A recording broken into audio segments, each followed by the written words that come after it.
Takarivany alatsinainy faharoapolo ny volana janoary roapolo sy roa arivo. Mbola tsara toklahy salama atopoko vavy fotoa ny fampalalam-baovao eto amin'ny radio Terenakaka dia manasanao anaraka ny tsipirim-baovao hatramin'ny farany ny vaovao mikasika ny toetrandro no isantarantsika ny fotoa ny fampalalam-baovao amin'ny takariva ity mazava ho azy fa rotsakorana sesesy tato anatin'ny 4 ora teto an-tampon-tanàna ny Mahajanga sy ny faritry Boeny ary ireo distrika maromaro atao anatin'ny faritry Boeny. Nisy ny fanambarana nataony avy eo anivon'ny Bureau Mahaleotena misahana ny loza voajanahary na ny BNGRC atao anatin'ny faritry Boeny satria dia fantatra fa ao anatin'ny 3 andro misesy dia mbola ikija ny rotsakorana raha ny vinavina ny mety ho toetry ny andro eto Madagasikara ary mahazo aty amin'ny tapan'ny avaratra andrefa ny Madagasikara moa izany ny toetrandro ratsy izany noho ny rahona sy andian-drahona misy any amin'ny lakan-drano ny Mozambique. Judith Rakotovao Aldora Kotoalala.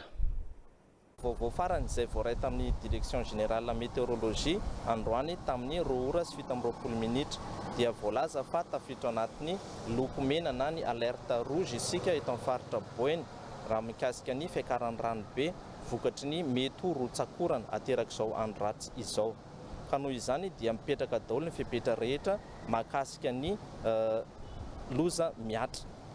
Ho anareo amin'ny faritra Iva indrindra fa mipetraka manamora ny Vallon de Mitsingera iny dia efa misy ireo tompona andraikitra amin'ny comité local de secours ny président Fokotany manatony renareo mba afana manamora ny famindrana toerana raha sanatrika misy izany. Ho anareo rehetrarehetra izay manana mpianatra mianatra dia tsara koa raha ohatra ka apetraka amin'ny toerana tsy tratran'ny rano ny cahier ny entany ankizy indrindra koa ny kopitsika ray aman-dreny mba tsy ho simba ka nahirana ny fikarakarana n'izay rehetrarehetra izay.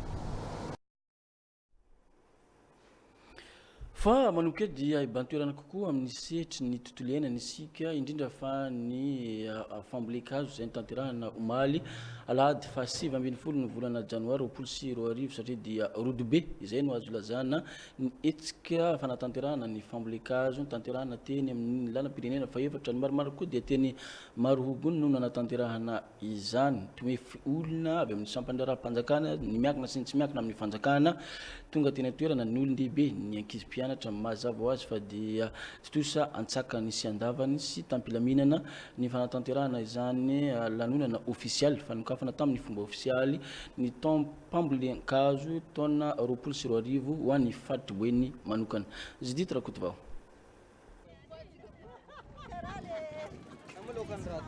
Ny ohatra noho ny zanakazo 10 sy iray tapitrisa no eritreretina amin'ny velaran-tany 500 hektara ny zanakazo nambolena teto Marohogo lalam-pirenena faha-efatra ny alahady 7 janoary roapolo sy roa arivo maraina.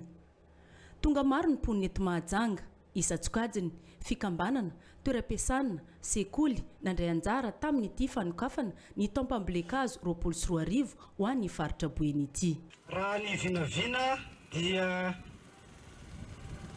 olona 10,000 alina no tokony handray anjara kanefa ny ohatra lavitra noho izay nisy antsika tonga ary ny velarantany izay nambolena dia 500 hektara ka misy amin'izy ireo ny zanakazo amin'ny po le efa mahazatra antsika, misy ihany koa ny bolety agraine izay teknika vaovao moa izy io.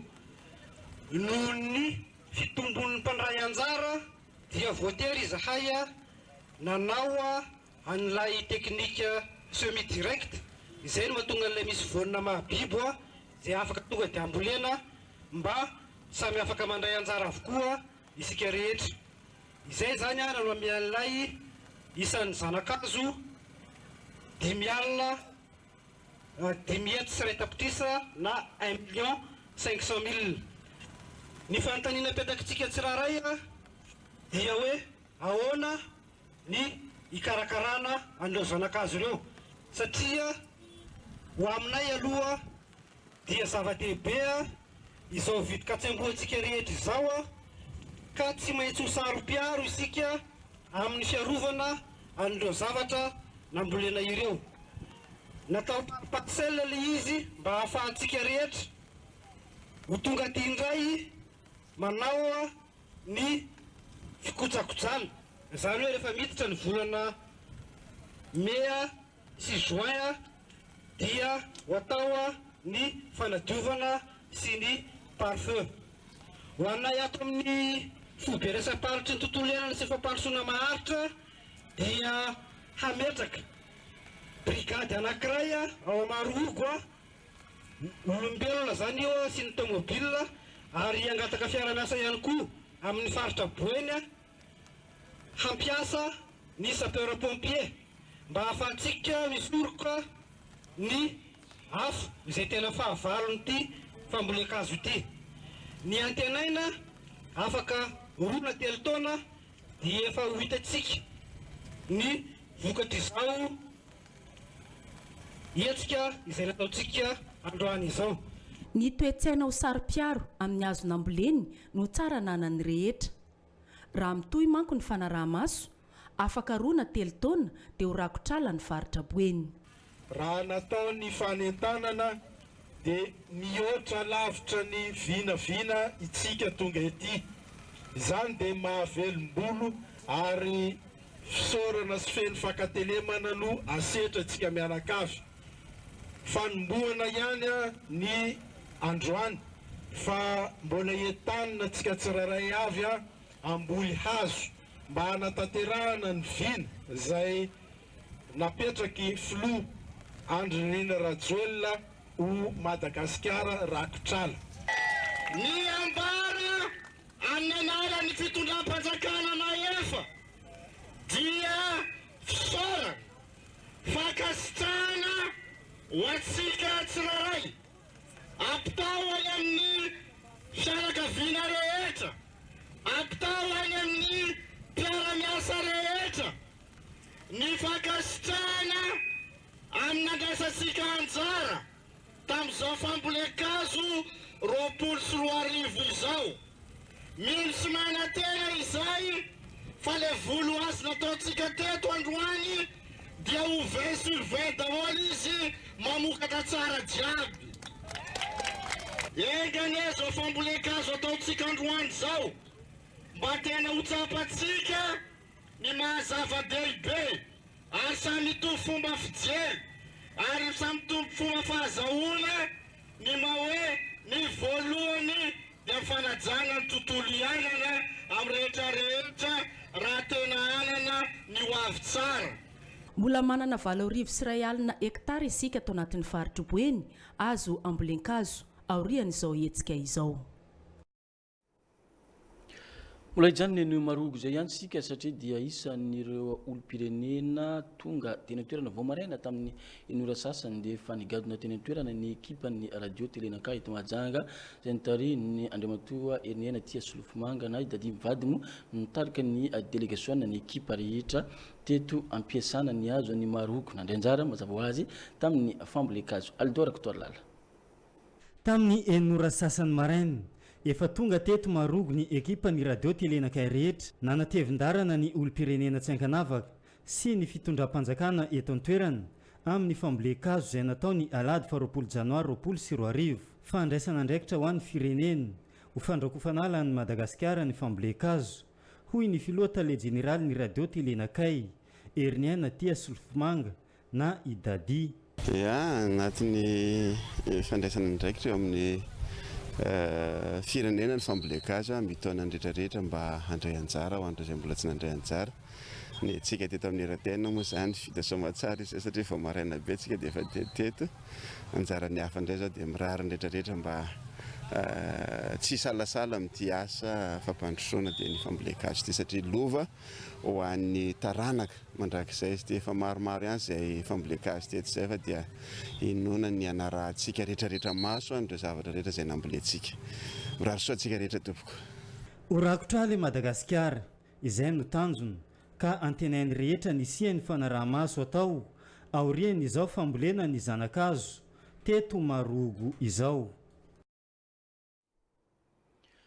fa isan'ireo sambanarany niavaka ihany koa teny Marohogo omaly marena ny mpiambina TVSFB na ny tanora vavony nampandroso ny fatoboeny satria dia nitondra fitaovana sy niaraka tamin'ny ekipany rehetra ingahy Abdala na i General Kely no afantarantsika azy isan'ireo teny toerana ihany koa izy ireo nandray anjara mavitrika tamin'ny famolekazo Aldora Kotorlala nandray anjara tamin'ny famolekazo ho an'ny teto Mahajanga ny fikambanana TVSFB eto Mahajanga izay tarihany filoha mpanorina azy Abdala Rosalie ny alady 20 janoary 2024 teny Marogo niarahana tamin'ny fanjakana foibe teto Mahajanga sy ireo fikambanana maro samihafa izany.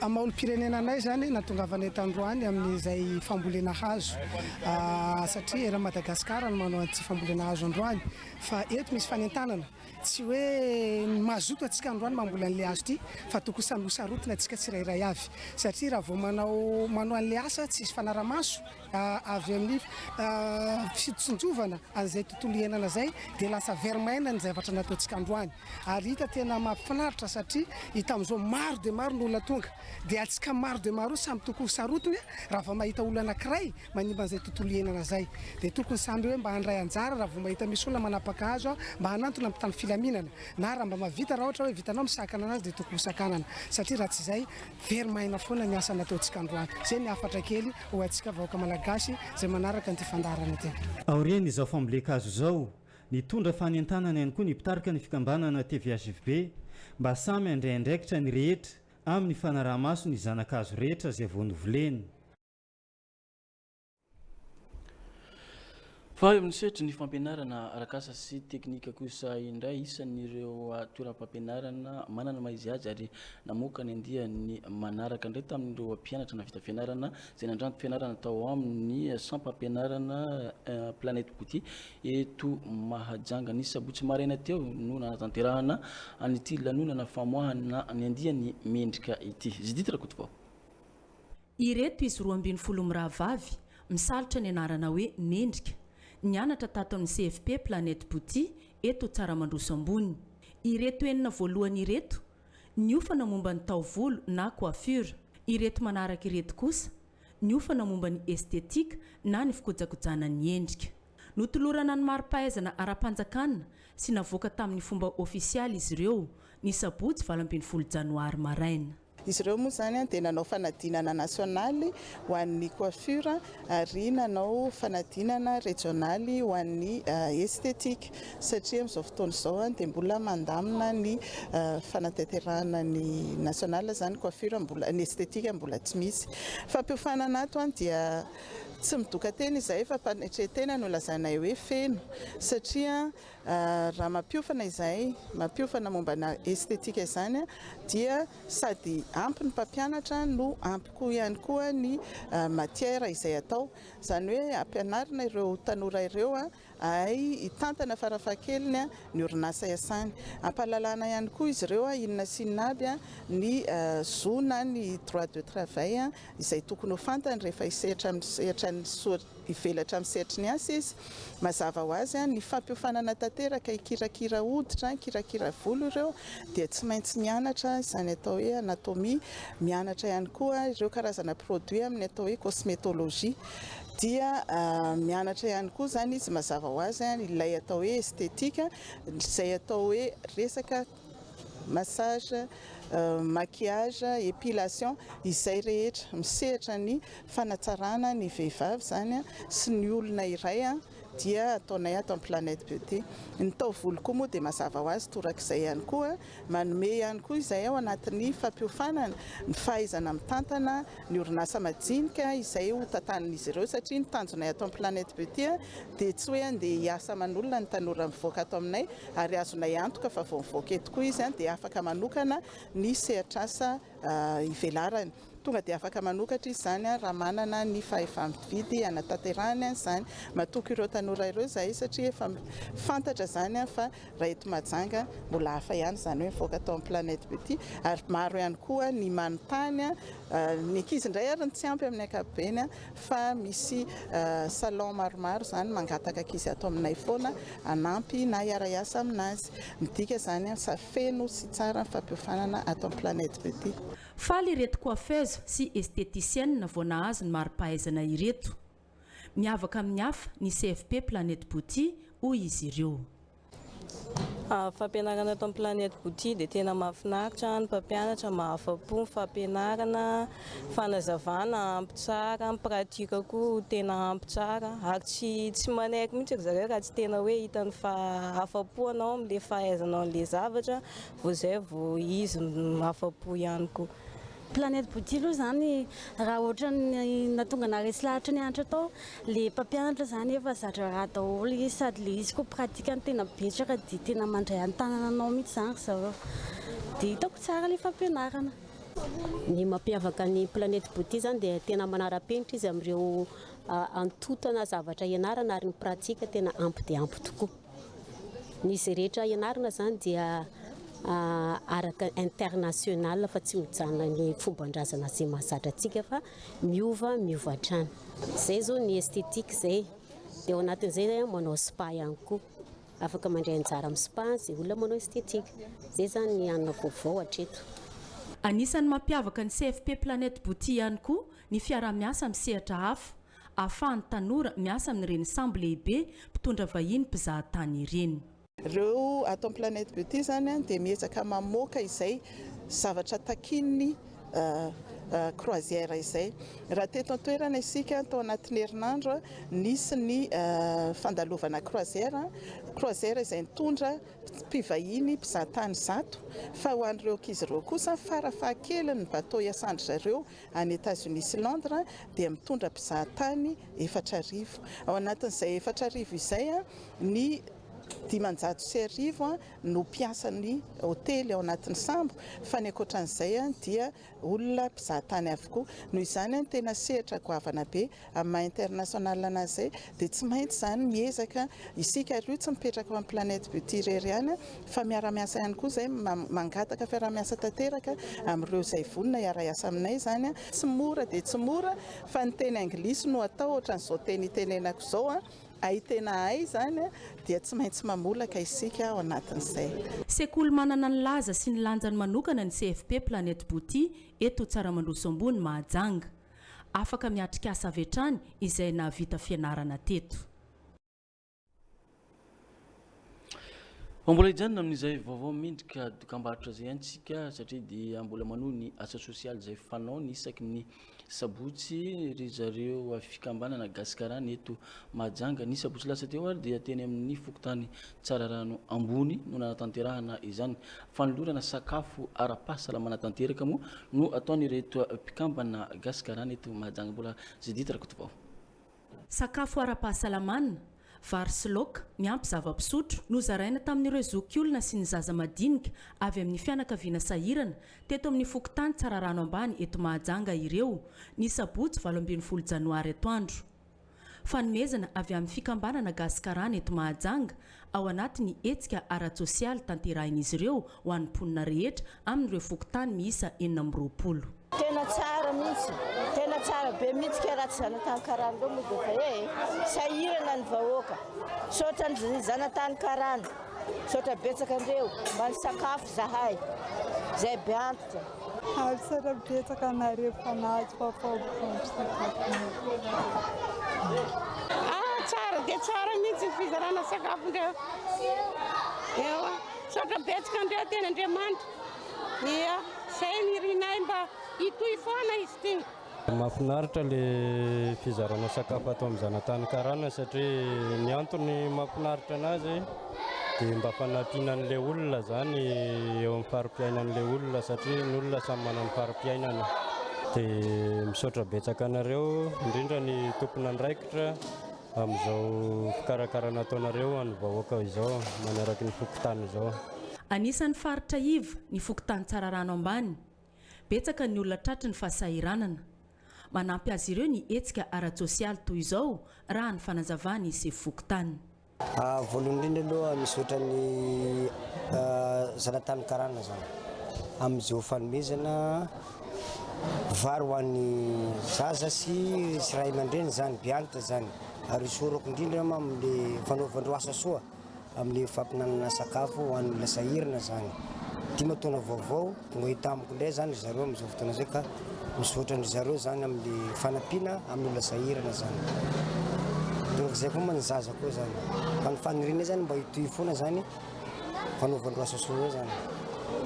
Isaky ny sabotsy atoandro ny fizarana sakafo ara-pahasalamana atao ny fikambanana Gaskarana. Mitety an'ireo fokontany 20 eto Mahajanga izy ireo manatanteraka an'izany.